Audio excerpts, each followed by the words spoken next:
السلام عليكم ورحمة الله وبركاته. ازيكم عاملين ايه؟ كل سنة وانتم طيبين. طبعا معادنا دلوقتي ان احنا نعمل شوية حاجات تنفع المدارس. تعالوا اقول لكم على فكرة تريحكم اسبوع كامل من السندوتشات اللي انتوا عايزين تعملوها في المدرسة. بصوا بقى هنبدأ بايه. هنجيب كده بولة من بولات الشوربة بتاعتنا، وهنحط فيهم معلقتين كبار من حبوب من بذور الشيا زي ما حضراتكم شايفين، وهنحط عليها مية سخنة ننقعهم فيها، وهنقلبها كويس جدا كده زي ما حضراتكم شايفين، ونركنها على ايه جنب. نبدأ بقى الخطوة الجاية. هنجيب برضو كب كده او حاجة بسيطة، حاجة صغيرة هنحط فيها ايه. هنستخدم فيها حضراتكم يا اما مية يا اما لبن يا اما الشرش اللي بيطلع عندنا من اللبن. انا هستخدم عندي كوباية من اللبن. كوباية اللبن دي هحط فيها معلقتين من الخميرة، معلقتين من السكر، هنقلبهم كويس جدا. يبقى انا ممكن استخدم ميه او لبن او الشرش اللي بيطلع من اللبن، لو اللبن بتاعنا مثلا فصل او جبن زي ما بيقولوا نستخدم الشرش بتاعه، بيبقى هايل في المعجنات بتاعتنا. وهقلبهم كويس جدا زي ما حضراتكم كده شايفين، وهنغطيهم ونركنهم على جنب. يلا بقى هنعمل حاجة مفيدة جدا.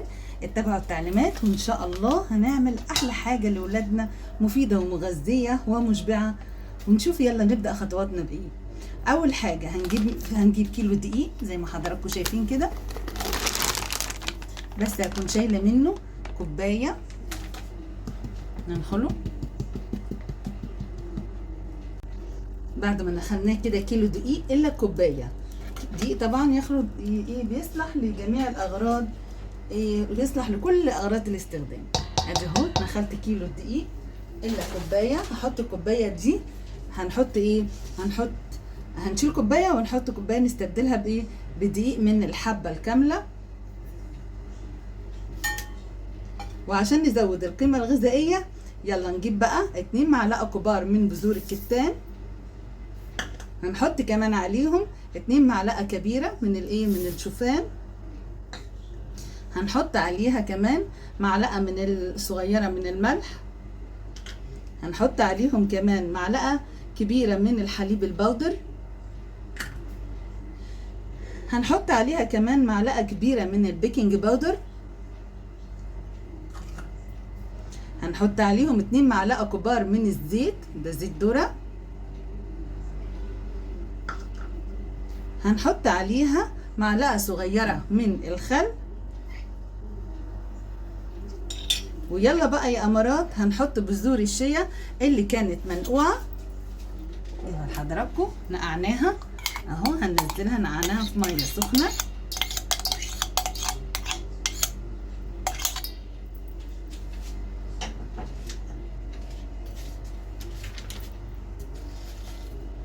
وهنبدا بقى ننزل بقى الخميره بتاعتنا. اتخمرت وطبعا هي زادت في الحجم زي ما حضراتكم شايفين كده. شايفين هننزل الكلام الجميل ده.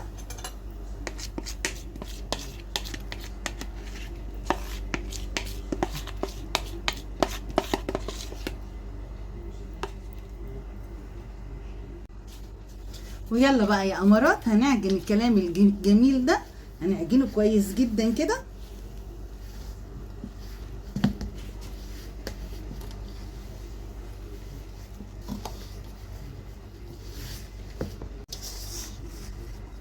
طبعا هنشوف لو العجينة بتاعتي محتاجة شوية مية دافيين او شوية لبن دافيين، هنحط لها اللي هي محتاجاه، وهنعجنها كويس جدا.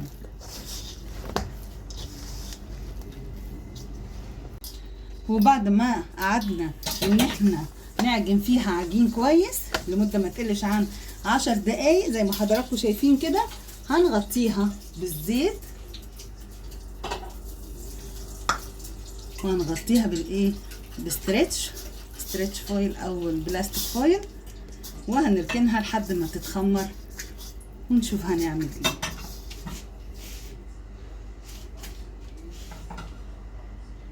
غطيناه زي ما حضراتكم شايفين كده بالبلاستيك فويل، وهنركنه لحد ما هيبرد ونجيبه ونتعامل معاه. كده بقى خلاص هو اختمر زي ما حضراتكم كده شايفين. هنشيل البلاستيك فويل من على وشه وهننزل الاختمار اللي هو فيه ده، وهنمسك الكرة بتاعتنا هنقسمها ل4 كور.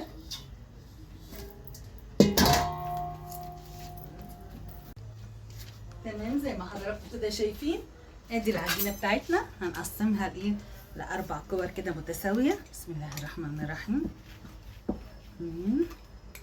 ادي 3.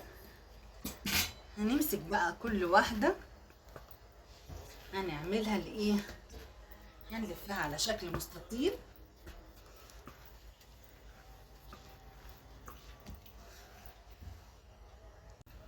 هنفردها كده بالمردانة بتاعتنا على هيئة مستطيل، يكون سمكها معقول.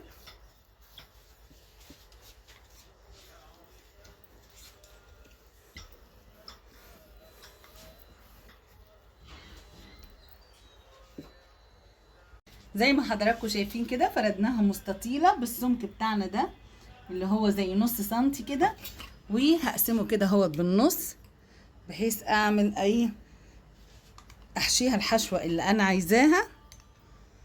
بصوا بقى عندنا حشوات كتيرة، ممكن نحشيها جبنة دبل كريم، ممكن احشيها جبنة اسطنبولي، ممكن قطعناهم زي ما حضراتكم شايفينهم كده مستطيلات. هنمسك بقى نحشيهم حشوات مختلفة، هحشيهم ممكن جبنة براميلي، جبنة اسطنبولي، حسب ما حضراتكم عايزين. اهو هنحط كده زي ما حضراتكم شايفين.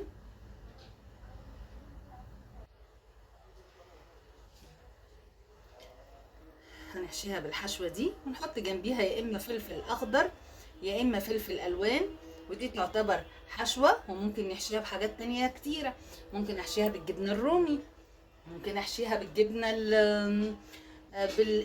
هي الجبنة الرومي مع البسطرمة، ممكن كمان احشيها بالجبنة احشيها لانشون سلامي مع الجبنة الرومي، ممكن احشيها كمان فراخ اللي هي متشوحة بالفلفل الالوان، ممكن كمان احشيها كمان باللحمة المفرومة، حسب ما حضراتكم تحبوا. كل واحد يكون هو بيعمل زي ما هو بيحب بالظبط. زي ما حضراتكم شايفين كده حشيتها بالجبنة البراميلي ومعاها الفلفل الاخضر، وهتنيها كده وهقفلها كويس جدا، هتك على الاطراف.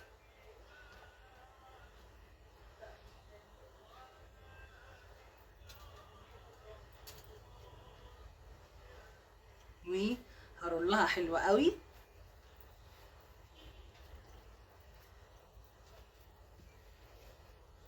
بالراحة خالص، اتأكد انها اتقفلت.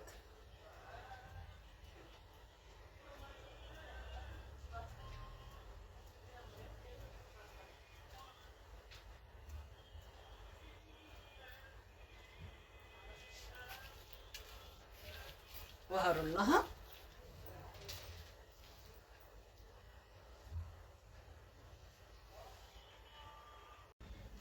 هنجيب واحدة تانية وهنحشيها حشوة تانية جديدة.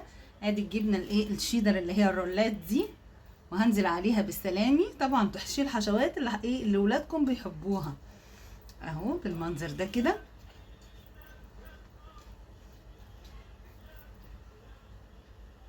هم طبعا بيحبوا الجبنة دي، وهنزل عليها بالسلامي.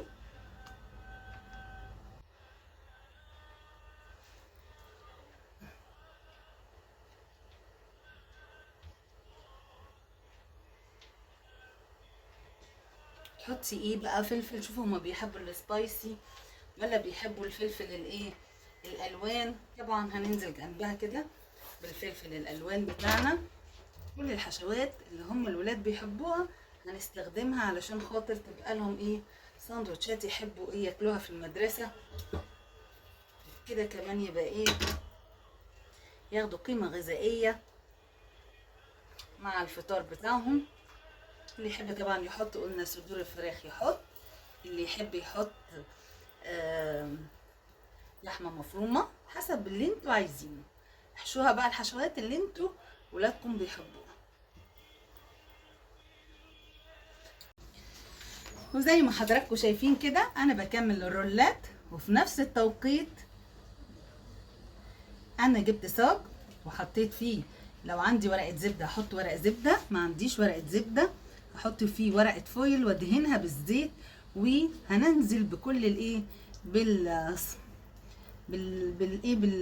بالرولات اللي انا عملتها دي، او السندوتشات اللي انا عملتها هوريها لحضراتكم اهو. برضو ده هنلفه كده كويس جدا ونقفله كويس جدا.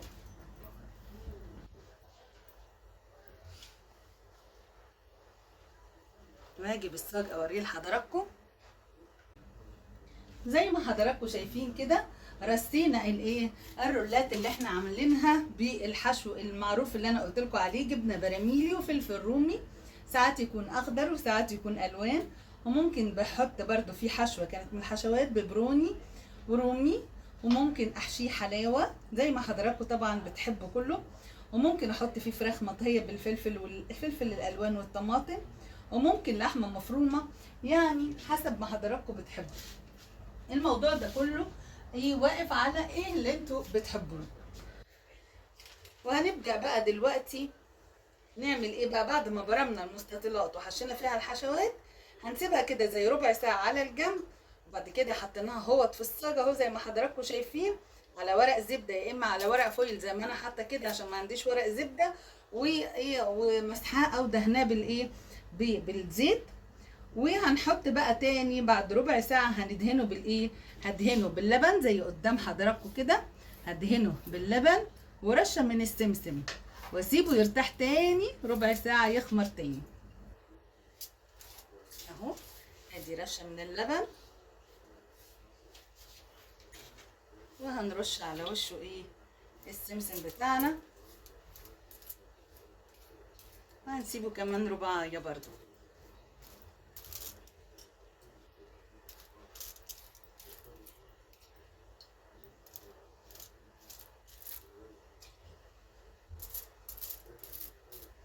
وسايبه برضو حته من العجينه عشان ممكن برضو تصلح للايه، هعمل بيها بتسايه كده كبيره قدام حضراتكم، عشان لو اديناهم قطعتين 3 من السندوتشات بتاعتنا الجاهزه. طبعا الكلام ده كله بقى هندخله الديفريزر وهنكيسه زي ما هوري حضراتكم كده اهو. ادي حطيت لهم ايه وش من اللبن وشويه من السمسم، ونسيبه ربعايه كده. وبعد كده ايه، هدخل الكلام ده الفرن، سيبه ربعايه ساعه كمان كده عشان ايه يستريح تاني.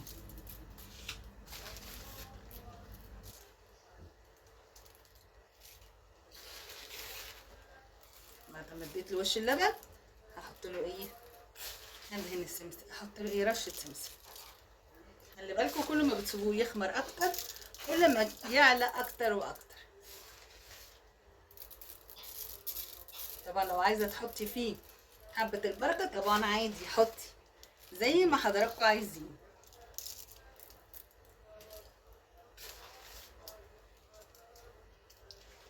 وهنغطي الكلام الجميل ده بفوطة مطبخ وهنركنه ربع ساعة وبعد كده ندخله الفرن.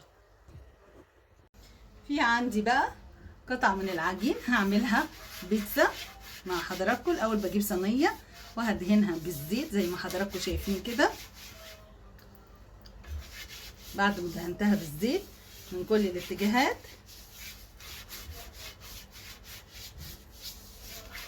هجيب قطعة العجين بقى وافردها بالمردانة. دي اخر قطعة.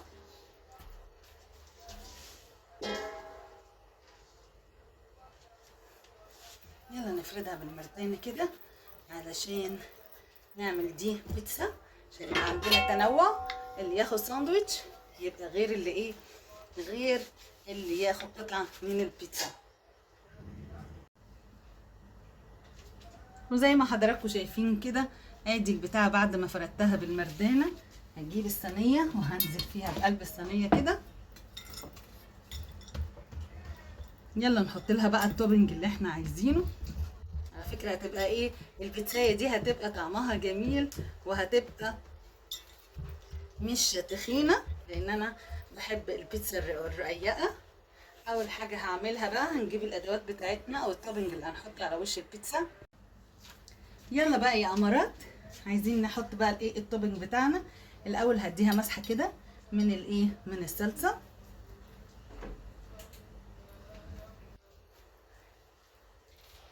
خلي بالكم هتبقى بيتزا جميلة وهيلثي جدا، وانا هعملها اجزاء واجزاء.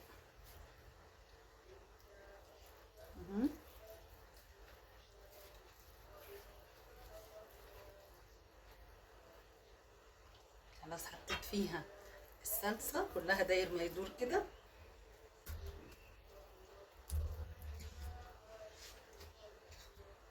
هنكمل بقى بقيت ايه حتى التوبنج بتاعنا. نديها الاول رشة من الفلفل الاصفر،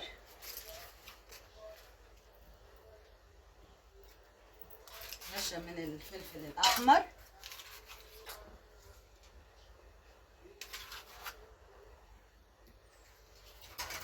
رشة من الفلفل الايه الاخضر،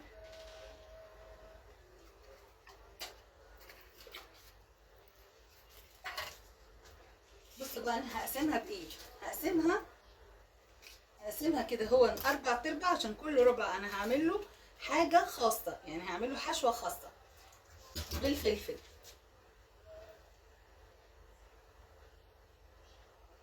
زي ما حضراتكم كده شايفين، هجيب قرن فلفل اخضر وهقطعه كده شرايح طولية عشان هقسم ايه بيها البيتزا بتاعتي 4، وكل ربع هيكون بحشوة مختلفة عن الثانية.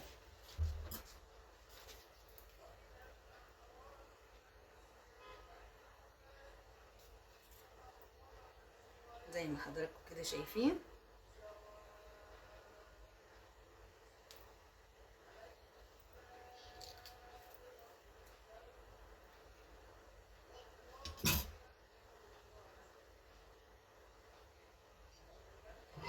همسك اول ربع هحط فيه ايه بقى، هحط فيه تونة اهو. كان عندي حتة تونة كده فايضة، قطعت اول بس حطيت عليها ليمون وهحط فيه اهو. هنزل باول ربع بايه، نعمل ربع بالتونة، ودي بتبقى جميلة جدا، اللي هي ايه كل جزء منها بطعم. يلا الربع التاني بقى، طبعا انا حطيت فيها بصراحة الحاجات اللي هي موجودة عندي في التلاجة. عندي ربع هعمله بالجبنة الرومي، انا ما عنديش مبشورة فانا بحاول ان انا اقطعها، او تحطوها زي ما هي كده كاملة.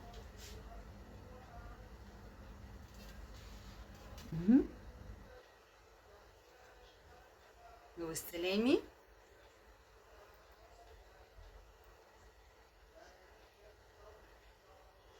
وربع هنعمله بالايه، هنعمله بالجبنة الشيدر.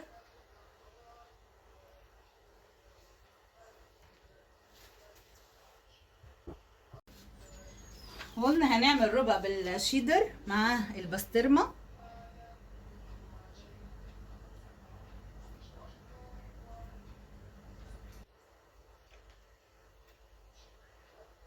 زي ما حضراتكم شايفين كده. والربع الاخير هنعمله بقى بالايه، باللانشون الايه اللي هو الدجاج المدخن اللي موجود عندك قدميه.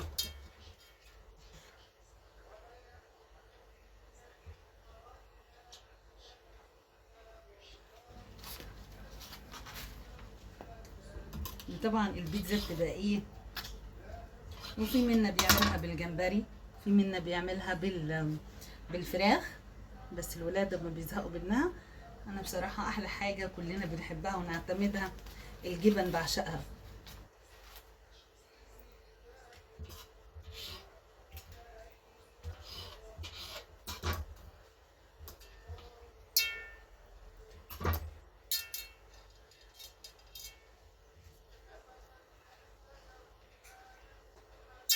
خلاص نزلته بايه، بصوا عملناهم 4 مختلفين.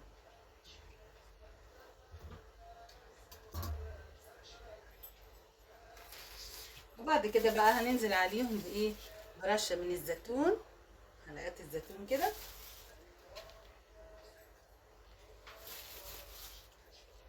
ولو عندك الولاد بقى بيحبوا السبايسي، عندك هالوبينو، حطي هالوبينو.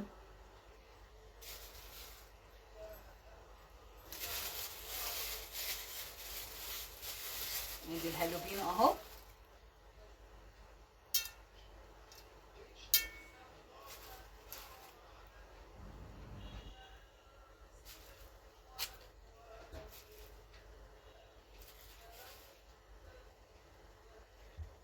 بعد ما هنحط الهالوبينو هيبقى فيه رشه بقى من ايه، الجبنه الموتزاريلا. الجبنه الموتزاريلا دي طبيعيه، يعني ما فيهاش اي مواد حافظه.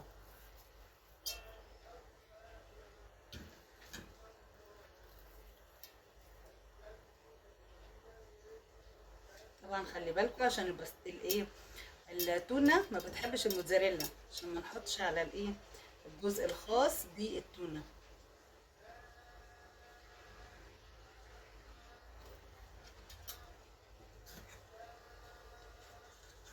دي موتزاريلا طبيعيه ما فيهاش اي مواد حافظه. يلا بقى ندخل الفرن ونوريكم اول ما يخرج، نشوف الجمال. زي ما حضراتكم شفتوا كده، احنا استنينا عليه لما هدي شويه بعد ما رشيناه وغطيناه. دلوقتي بقى هنمسك الايه، هنمسك الرغيف الفينو زي ما انتم شايفينه كده، حاجه جميله وهيلسي. هنقطعها 4 او هنقطعها حسب ما احنا بايه بنحب ندي لاولادنا سندوتشات في المدرسه. بصوا الجمال.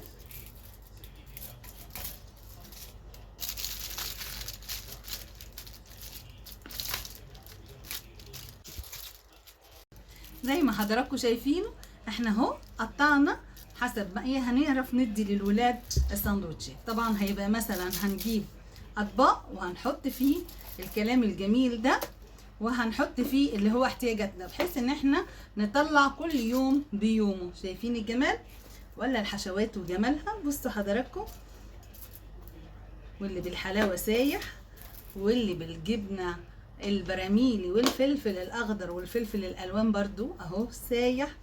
هنحط الكلام ده في اطباق وهنشيله في الديب فريزر، بحيث ان احنا نطلع اليوم بيومه، نبقى عارفين اهو الكلام ده هيريحنا حوالي اسبوعين كده مع ايه، مع سندوتشات الولاد.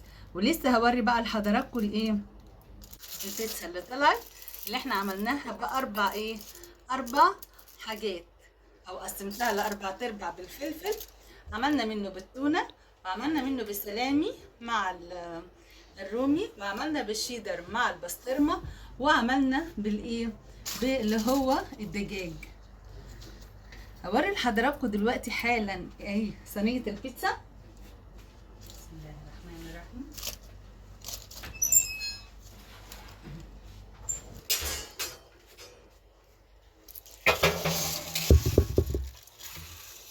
زي ما حضراتكم شايفين ادي البيتزا شايفينها، وبالهالوبينو ادي اهو 4 زي ما احنا مقسمينهم.